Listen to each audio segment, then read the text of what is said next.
अस्सलाम वालेकुम। Urdu news channel सबकी आवाज़ में आपका कदम है। शोरापुर में कल्याण कर्नाटक उत्सव मनाया गया।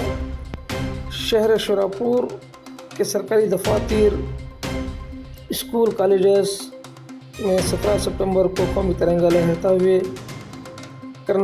कल्याण कर्नाटक उत्सव मनाया गया। तालुका इंतज़ामिया की जानिब से मरकज़ी तिरंगा मार्केट में सरदार वल्लभ भाई पटेल के मुजस्समे के यहाँ मुनक़िद हुआ। तहसीलदार हुसैन साहब ने कौमी परचम तिरंगा की परचम कशाई की। मेहमान खुसूसी के हैसियत से राजा वेणुगोपाल नायक, रुकन assembly Shorapur, Prakash Guttedar town planning chairman, Hina Kausar CMC chairperson, Raja Pitnayak नायब सदर CMC, बसराव सज्जन EO, तालुका THO राजा वेंकप्पा नायक और दीगर मौजूद रहे। इस मौके पर वेणुगोपाल जवर्गी का खुसूसी लेक्चरर रहा। महकमों के ओहदेदारान, कॉलेज और स्कूल के तलबा व तालिबात के अलावा शहर के मुअज़्ज़िज़ हज़रात शरीक रहे। आइए सुनते हैं इस मौके पर हुए खिताबात को। ನಾನು ಪ್ರಶ್ನೆ ಮಾಡ್ತೀನಿ ಹಿಂದೂ ಲೀಡರ್ಗಳಿಗೆ, ಶಿವಾಜಿ ಮಹಾರಾಜರು ತಲವಾರು ಹಿಡ್ಕೊಂಡು ಹೋರಾಡ್ತೀವಿ ಅಂತೀರಲ್ಲ, ಎಲ್ಲಿ ಮಾಡ್ತೀರಿ ಪಾಕಿಸ್ತಾನ್? ನೀವೆಲ್ಲಿಗೆ ಹೋಗ್ತೀರಿ ಮುಸಲ್ಮಾನ್ರೆ? ಕೊನೆ ತನಕ ಇಲ್ಲೇ ಇರಬೇಕು ಇಬ್ರು. ಇದನ್ನ 17 ಸೆಪ್ಟೆಂಬರ್ ಹೇಳುತ್ತೆ. ಅದಕ್ಕಾಗಿ ಬಹಳ ಜನ 17 ಸೆಪ್ಟೆಂಬರ್ನ ಪುಸ್ತಕದಲ್ಲಿ ಮುಚ್ಚಿಡುವ ಪ್ರಯತ್ನ ಮಾಡ್ತಾ ಇದ್ದಾರೆ. ಅದು ಮುಚ್ಚಿಡಬಾರದು, ಬೆಳಕಿಗೆ ಬರಬೇಕು. ಈ ಹೈದರಾಬಾದ್ ಕರ್ನಾಟಕ ವಿಮೋಚನಾ ದಿನ ಏನಿದೆಯಲ್ಲ, ಈ ಹೋರಾಟಕ್ಕೆ, ಈ ಸ್ವಾತಂತ್ರ್ಯಕ್ಕೆ ಸುರಪುರದ ಕೊಡುಗೆ ಅಪಾರ ಇದೆ. ಇನ್ನೊಂದು 5 ನಿಮಿಷ ಮಾತಾಡ್ಬೋದ್ರಿ? ಸುರಪುರಕ್ಕೂ ಇದಕ್ಕೂ ಬಹಳ ಅನನ್ಯವಾದ ಸಂಬಂಧ ಇದೆ. 1857ರಲ್ಲಿ ಪ್ರಥಮ ಸ್ವಾತಂತ್ರ್ಯ ಹೋರಾಟ ಆಯಿತು. ದಕ್ಷಿಣ ಭಾರತದ ನಾಯಕರು ಯಾರಿದ್ರು? ಸುರಪುರದವರು.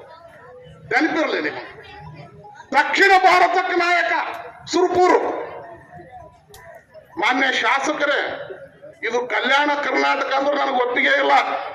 ಇದು ಸುರಪುರ ಕರ್ನಾಟಕ ಆಗಬೇಕು. ನಾಲ್ವಡಿ ವೆಂಕಟ ನಾಯಕನ ಕರ್ನಾಟಕ ಇದು. ಇದ್ರ ಬಗ್ಗೆ ಹೋರಾಟ ಮಾಡ್ಬೇಕ್ರಿ ನೀವೆಲ್ಲರೂ.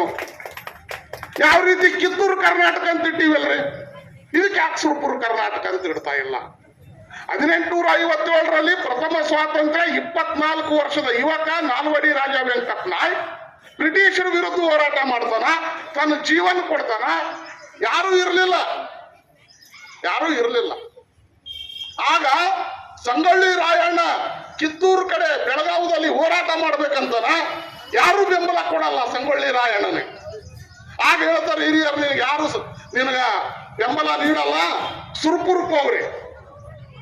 ಸುರಪುರದು ವೆಂಕಟಪ್ಪ ನಾಯಕ್ ರಾಜ ಇದ್ದಾನ, ನಿನಗೆ ಸಪೋರ್ಟ್ ಮಾಡ್ತಾನ, ಬೇರೆಯವ್ರು ಮಾಡಲ್ಲ. ಸುರಪುರಕ್ಕೆ ಬರ್ತಾನ ಸಂಗೊಳ್ಳಿ ರಾಯಣ್ಣ. ಈ ಸುರಪುರದ ಅರಸರಿಗೆ ಕೇಳ್ತಾನ, ನಾನು ಬ್ರಿಟಿಷರ ವಿರುದ್ಧ ಹೋರಾಟ ಮಾಡ್ಬೇಕಂತ ಮಾಡೀನಿ, ಅದಕ್ಕಾಗಿ ನನಗ 300 ಬೇಡರ ಪಡೆಯನ್ನು ಕೊಡುವ. 300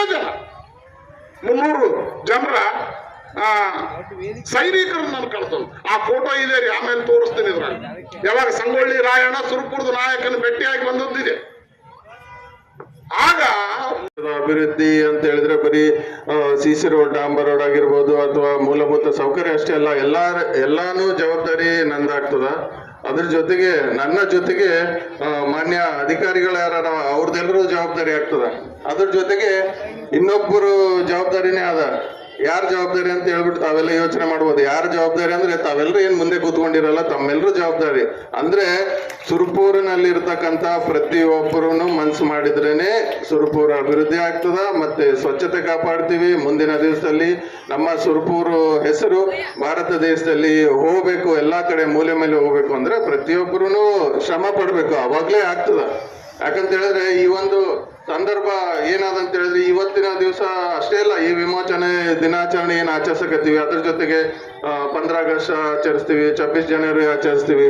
ಇದೆಲ್ಲ ಆಚರಿಸ್ಬೇಕಾದ್ರೆ ನಮ್ಮ ಹಿರಿಯರು ಏನು ಹೋರಾಟ ಮಾಡಿಬಿಟ್ಟು ನಮಗೆ ಭಾರತ ದೇಶಕ್ಕೆ ಸ್ವತಂತ್ರ ಕೊಟ್ಟಿರ್ಬೋದು, ಅಥವಾ ಈ ದಿನಾಚರಣೆ ಆಚರಿಸಕತ್ತೀವಿ, ಇದು ಒಂದು ತಮ್ಗೆಲ್ರಿಗೂ ಗೊತ್ತದ ಏನು ಉದ್ದೇಶ ಅಂತ.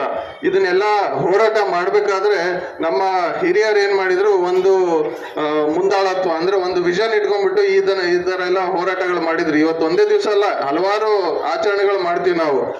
ಅದು ಯಾವುದನ್ನ ಅವರು ವಿಷನ್ ಇಟ್ಕೊಂಡ್ಬಿಟ್ಟು ಹೋರಾಟ ಮಾಡಿದ್ರು.